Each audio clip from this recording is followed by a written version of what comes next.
휴거의 시기 세 가지 관점. 기독교 종말론에서 가장 뜨거운 논쟁 중 하나는 바로 휴거의 시기입니다. 성경은 예수 그리스도께서 재림하실 때 믿는 자들이 공중으로 들림받을 것을 말씀하고 있습니다. 하지만 정확히 언제 이 일이 일어날 것인가에 대해서는 신학자들 사이에서도 의견이 갈립니다. 데살로니가전서 4장 16절부터 17절은 이렇게 말합니다. 주께서 호령과 천사장의 소리와 하나님의 나팔 소리로 친히 하늘로부터 강림하시리니 그리스도 안에서 죽은 자들이 먼저 일어나고 그 후에 우리 살아남은 자들도 그들과 함께 구름 속으로 끌어올려 공중에서 주를 영접하게 하시리니 오늘 우리는 휴거의 시기에 대한 세 가지 주요 관점을 살펴보고자 합니다. 7년 환난 전 휴거설, 환난 중간 휴거설, 그리고 환난 후 휴거설입니다. 각각의 관점은 성경적 근거와 신학적 논리를 가지고 있으며 수많은 신실한 그리스도인들이 각자의 입장을 지지해 왔습니다. 제1부 7년 환난 전 휴거설. 환난 전 휴거설은 교회가 다니엘서 9장 27절에 예언된 7년 환난기가 시작되기 전에 휴거될 것이라고 주장합니다. 이 관점을 지지하는 이들은 교회가 다가올 진노로부터 구원받을 것이라는 약속을 강조합니다. 이 입장의 지지자들이 가장 먼저 제시하는 근거는 데살로니가전서 1장 10절입니다.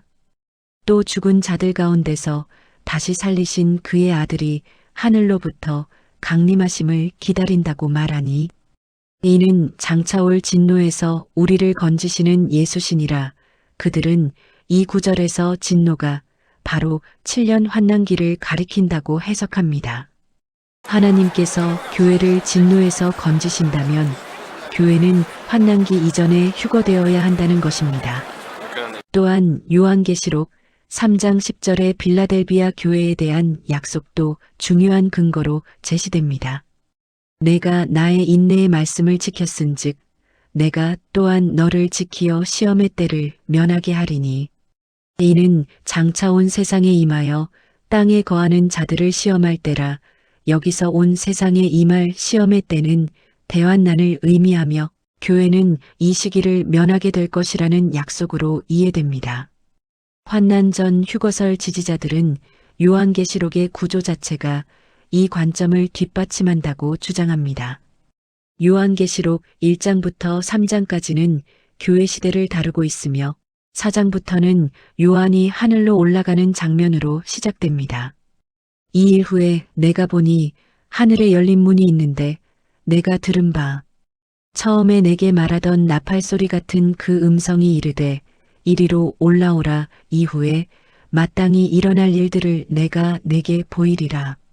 그들은 이것이 교회의 휴거를 상징적으로 보여주는 것이며 4장 이후 환난의 심판이 펼쳐질 때 교회는 더 이상 땅에 언급되지 않는다고 지적합니다. 다니엘서 9장 24절부터 27절의 70일의 예언도 중요한 역할을 합니다. 내 백성과 내 거룩한 성을 위하여 71회를 기한으로 정하였나니 이 예언에서 69일에가 이미 성취되었고 마지막 한 일회인 7년이 남았다는 것입니다. 환난 전 휴거론자들은 이 마지막 7년이 특별히 이스라엘을 위한 기간이라고 주장합니다. 교회 시대는 69일에와 70번째 일회 사이의 간격기이며 교회가 휴거된 후에 마지막 7년이 시작되어 하나님께서 다시 이스라엘과의 언약을 다루신다는 것입니다. 이 관점은 또한 신부와 신랑의 비유를 사용합니다. 교회는 그리스도의 신부이며 유대 전통에서 신랑은 신부를 데려가 혼인 잔치를 준비합니다. 요한계시록 19장에서 어린 양의 혼인 잔치가 하늘에서 거행되는데 이것은 교회가 이미 하늘에 있음을 의미한다고 해석됩니다. 지상에서 환난이 진행되는 동안 교회는 하늘에서 그리스도와 함께 있게 되는 것입니다. 환난 전 휴거설의 지지자들은 이 관점이 임박성의 원리와 가장 잘 부합한다고 주장합니다. 성경은 우리에게 주님의 재림을 항상 준비하고 기다리라고 명령합니다. 만약 휴거 전에 환난의 징조들이 먼저 나타나야 한다면 초대교회 성도들은 주님의 임박한 재림을 기대할 수 없었을 것입니다. 하지만 바울과 초대교회는 언제든 주님이 오실 수 있다는 기대 속에 살았습니다. 제2부 환난 중간 휴거설. 환난 중간 휴거설은 교회가 7년 환난기의 전반부를 거친 후, 즉 3년 반이 지난 시점에서 후반부 대환난이 시작되기 직전에 휴거될 것이라고 주장합니다. 이 관점은 환난 전 휴거설과 환난 후 휴거설의 중간 입장으로 볼 수 있습니다. 이 입장의 핵심 논거는 다니엘서와 요한계시록에서 나타나는 환난기의 구분입니다. 다니엘서 9장 27절은 그가 한 이래 동안 많은 사람들과 더불어 언약을 굳게 맺고 그가 그 이래의 절반에 제사와 예물을 금지할 것이며라고 말합니다. 여기서 환난기가 두 부분으로 나뉘는 것을 볼 수 있습니다. 전반부 3년 반과 후반부 3년 반입니다. 중간 휴거론자들은 요한계시록 11장 1절부터 2절의 성전 측량 장면을 중요하게 봅니다. 또 내게 지팡이 같은 갈대를 주며 말하기를 일어나서 하나님의 성전과 제단과 그 안에서 경배하는 자들을 측량하되 성전 밖 마당은 측량하지 말고 그냥 두라 이것을 이방인에게 주었은즉 그들이 거룩한 성을 42달 동안 짓밟으리라. 이 42개월 즉 3년 반이 환난의 전반부를 나타낸다고 해석합니다. 계속해서 요한계시록 11장에서는 두 증인에 대해 말합니다. 그들은 1260일 동안 예언하다가 죽임을 당하고 3일 반 후에 부활하여 하늘로 올라갑니다. 하늘로부터 큰 음성이 있어 이리로 올라오라 함을 그들이 듣고 구름을 타고 하늘로 올라가니 그들의 원수들도 구경하더라. 중간 휴거론자들은 이 두 증인의 들림이 교회의 휴거를 상징한다고 봅니다. 마태복음 24장 15절부터 21절의 말씀도 이 관점을 뒷받침하는 근거로 제시됩니다.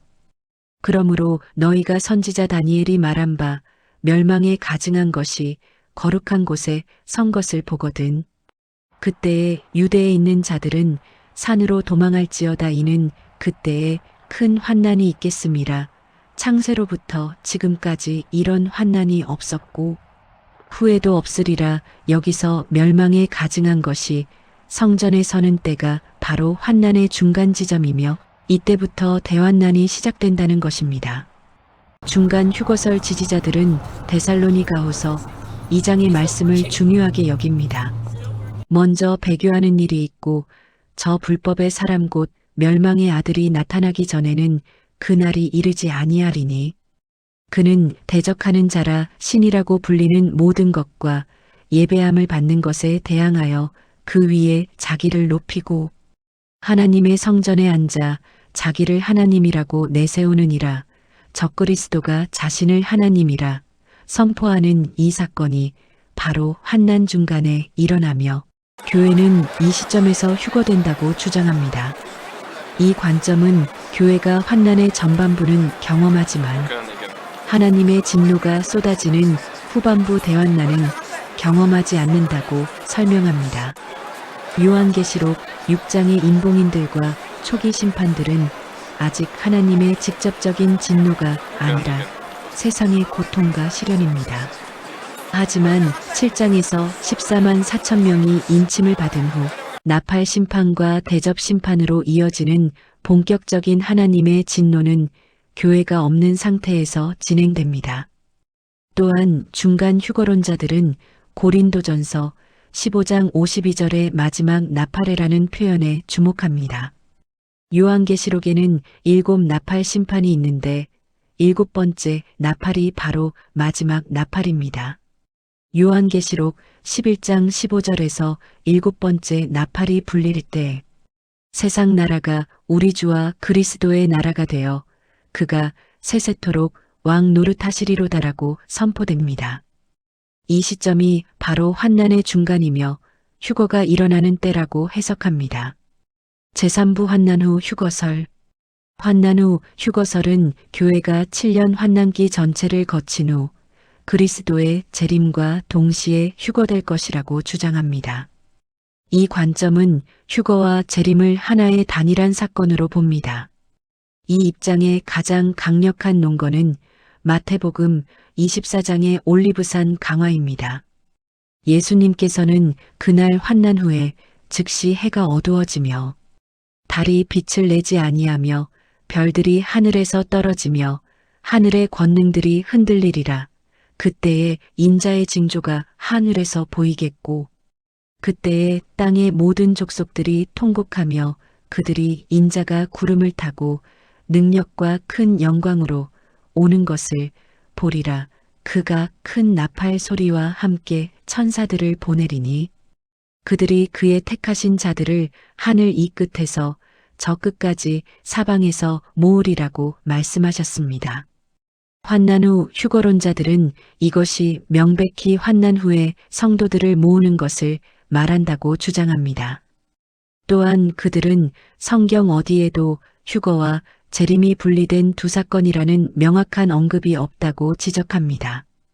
데살로니가전서 4장의 휴거 장면과 요한계시록 19장의 재림 장면을 비교하면 두 사건 모두 그리스도께서 하늘로부터 내려오시고 성도들이 그분과 함께 있게 되며 구름과 나팔이 동반된다는 공통점이 있습니다.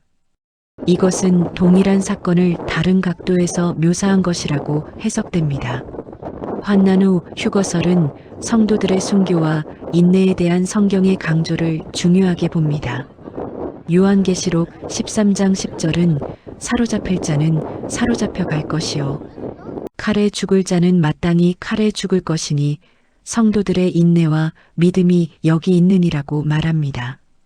또한 요한계시록 14장 12절도 성도들의 인내가 여기 있나니 그들은 하나님의 계명과 예수에 대한 믿음을 지키는 자니라고 강조합니다.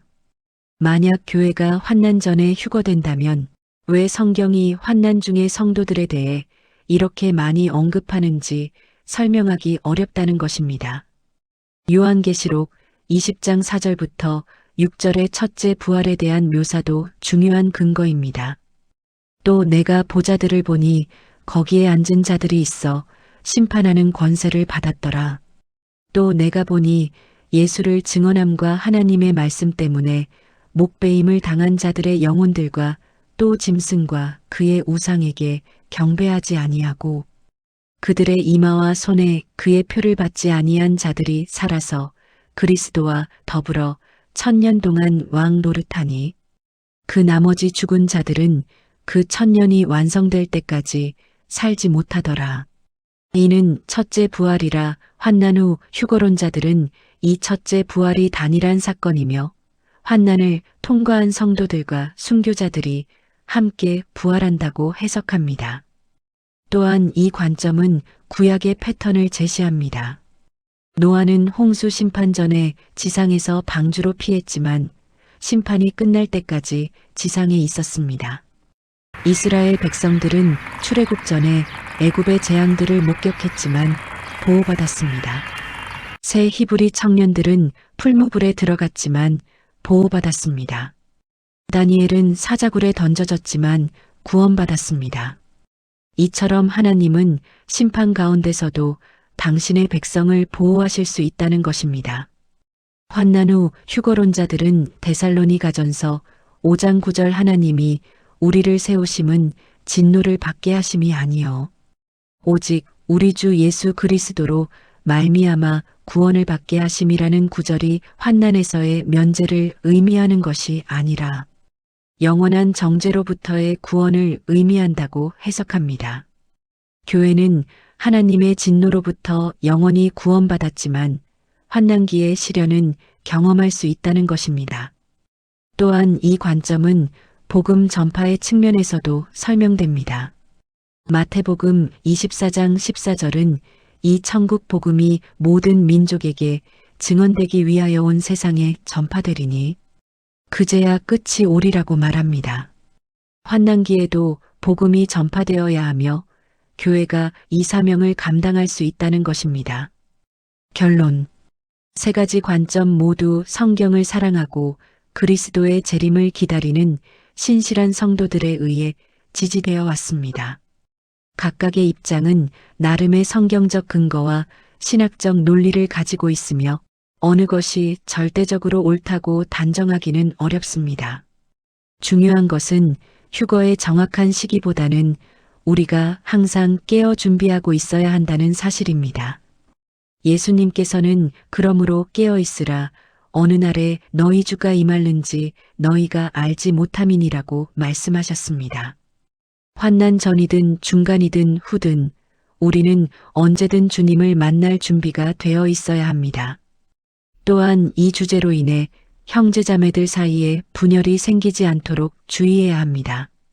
사랑과 겸손함으로 서로의 견해를 존중하면서도 더 중요한 복음의 진리와 그리스도 안에서의 하나됨을 지켜야 합니다.